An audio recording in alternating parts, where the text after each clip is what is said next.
Hello everyone, and welcome to episode 2 of What Makes This Game Great. I'm your host, Colors Fade.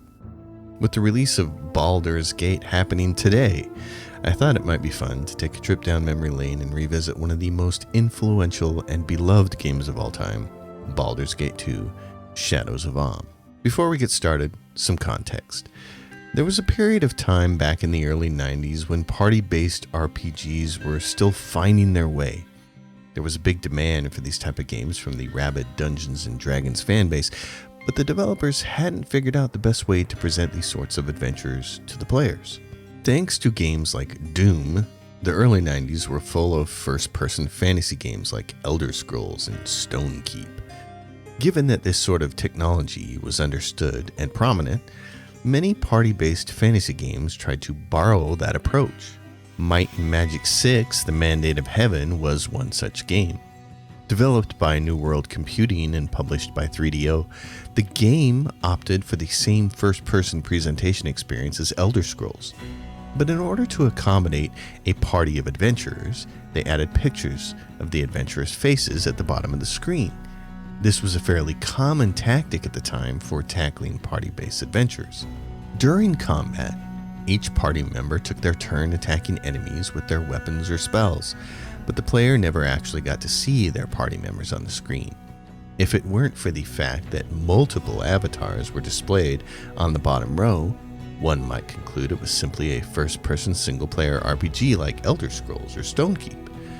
Because the player could never see their party members on the battlefield, tactical positioning never came into play. These sorts of games were, for lack of a better term, simplistic. And if there's one thing tabletop Dungeons & Dragons was not, it was simplistic. Still, these kinds of games were the best we had at the time, and we played them and we enjoyed them. But the evolution started to happen soon after.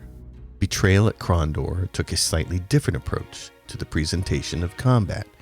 They did use the same first-person viewpoint for adventuring, but when it came to combat, they transitioned to a more tactical isometric view. The combat system itself was simple and the battles weren't tactically challenging, but the isometric view was a revelation. It provided a new strategic layer to the combat because for the first time, positioning mattered, and it proved that party-based RPGs could evolve into something more satisfying and representative of the genre. But fantasy games still struggled to accurately portray the Dungeons & Dragons combat mechanics until that first Baldur's Gate game came out. Released on December 21st, 1998, it ushered in a new era of party-based RPGs. Utilizing a new technology called the Infinity Engine, which presented the entire game in an isometric mode that allowed for much more accurate and satisfying tactical combat, Baldur's Gate would go on to commercial and critical success.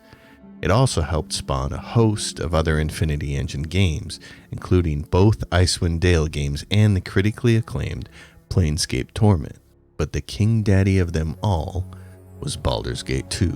Released 2 years after the first Baldur's Gate game, Shadows of Amn went on to score rave reviews from critics and gamers alike, and it's no wonder.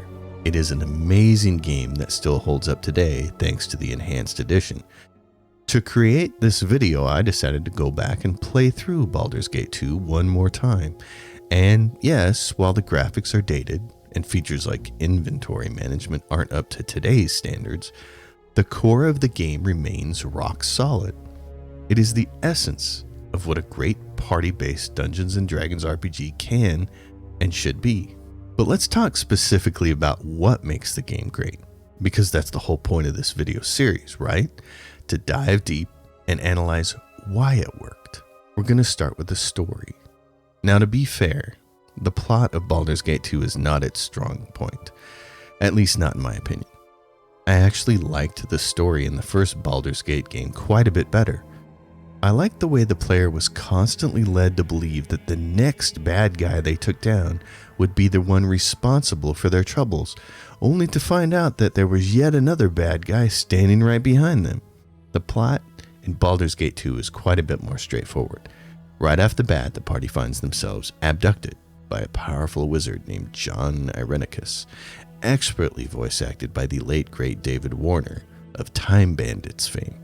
He was also in a slew of other great films, including the original Tron and the criminally underrated Time After Time. Anyway, David was a major coup. His presence immediately elevated the previously unknown character of John Irenicus to someone worthy of our attention. We learn very quickly that Irenicus has been performing experiments on the player character and Imoen. He's specifically interested in their divine lineage, in the fact that they are both children of Baal.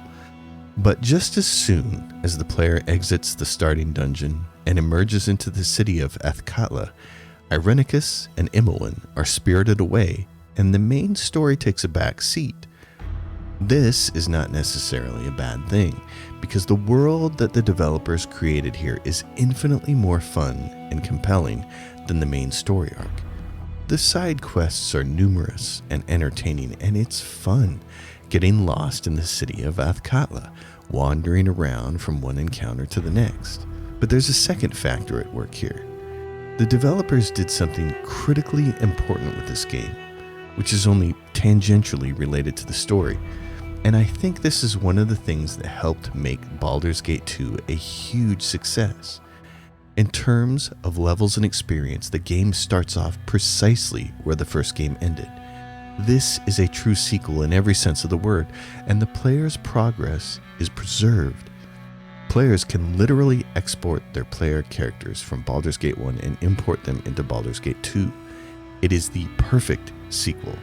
No need to start back at ground zero at level 1 and work your way up the ladder again. Nope. Keep your levels, your proficiencies, and your spells, and let's get to adventuring. And just as the developers wisely elected to allow the player to keep all their experience, spells, and proficiencies, they also wisely included the most important and meaningful companions from the prior game as part of the player's starting party.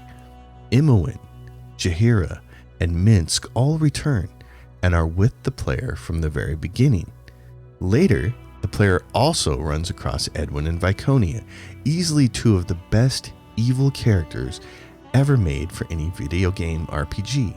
It was a genius move to give back to the players familiar companions that they had already come to love. This is how you start a proper sequel.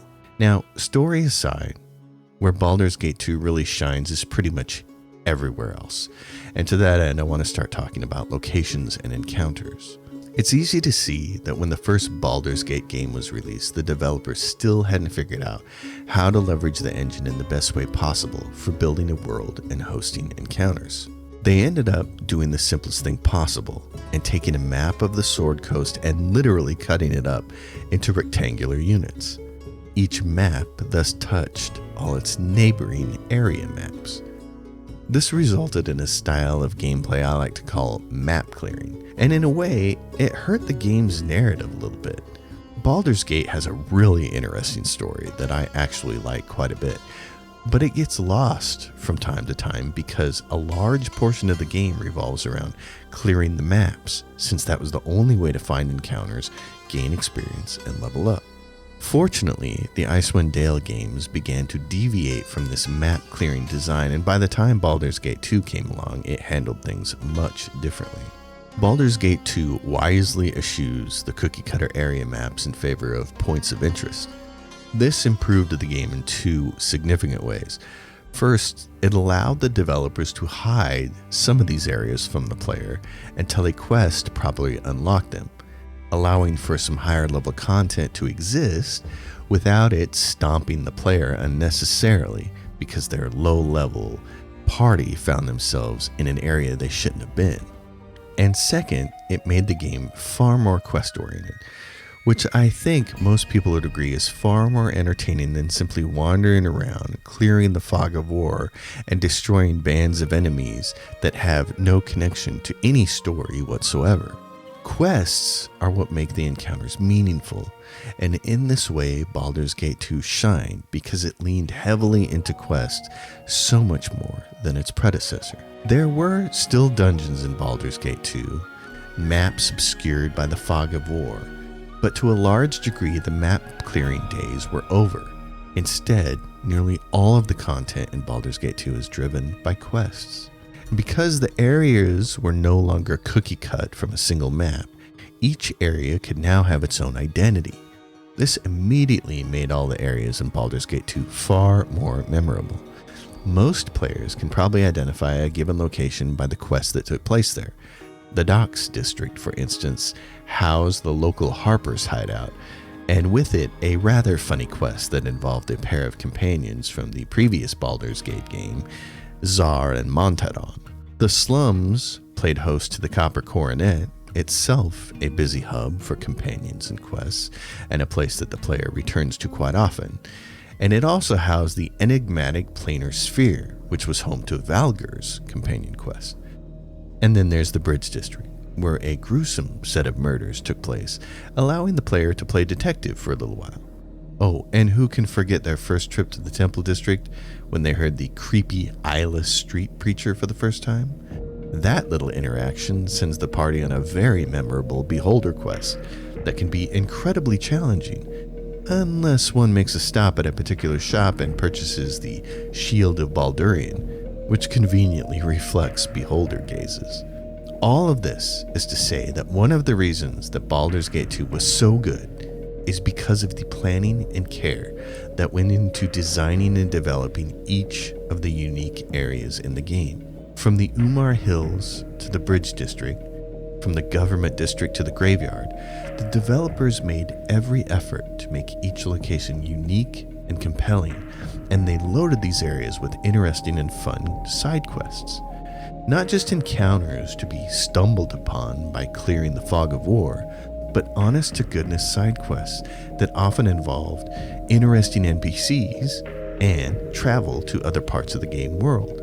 And that brings me to my next point.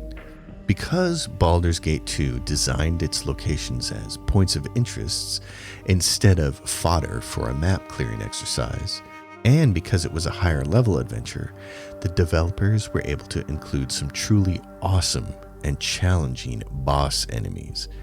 Case in point, the dragons and Kangax the Lich. These encounters gave the game an added layer of grandiosity.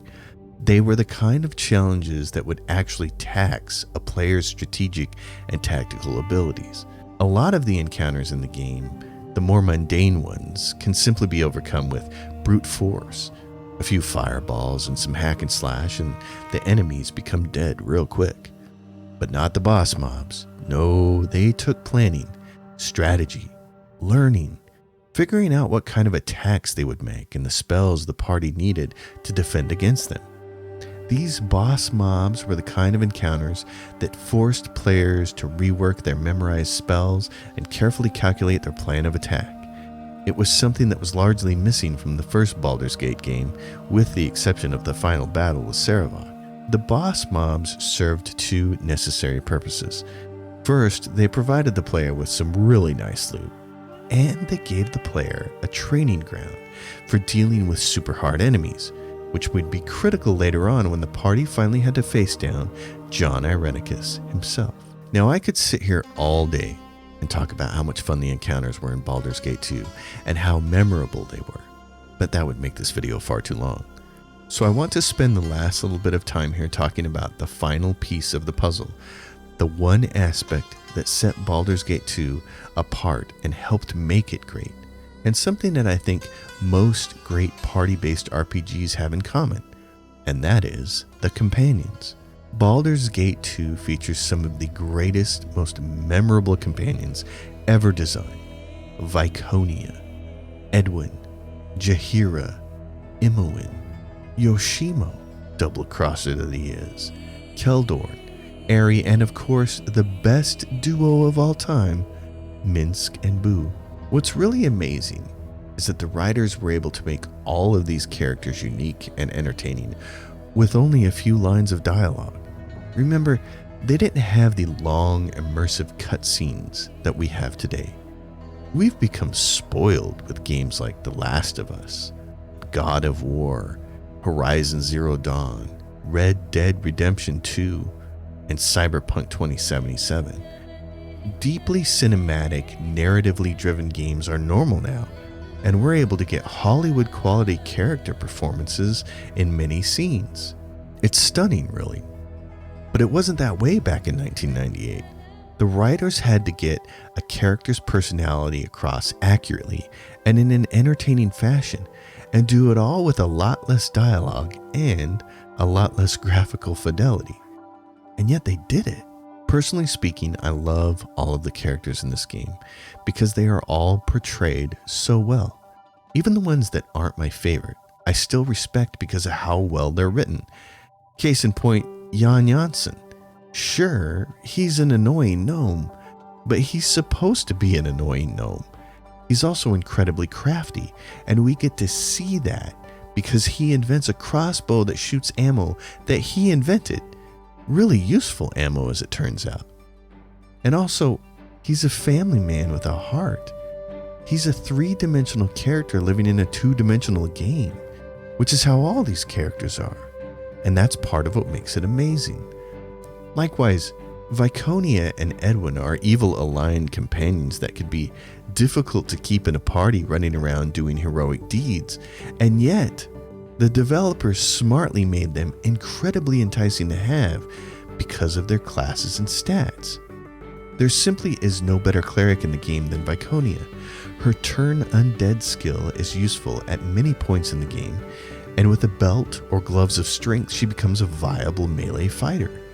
And Edwin is hands down the best mage in the game, being an evoker with extra spells. He may be evil, but his dialogue is witty as hell, and he has one of the funniest character quests in all of the Baldur's Gate series. I mean, if Edwina doesn't make you laugh, you don't have a funny bone. And that's the way it is for all the characters. They all have dimensions.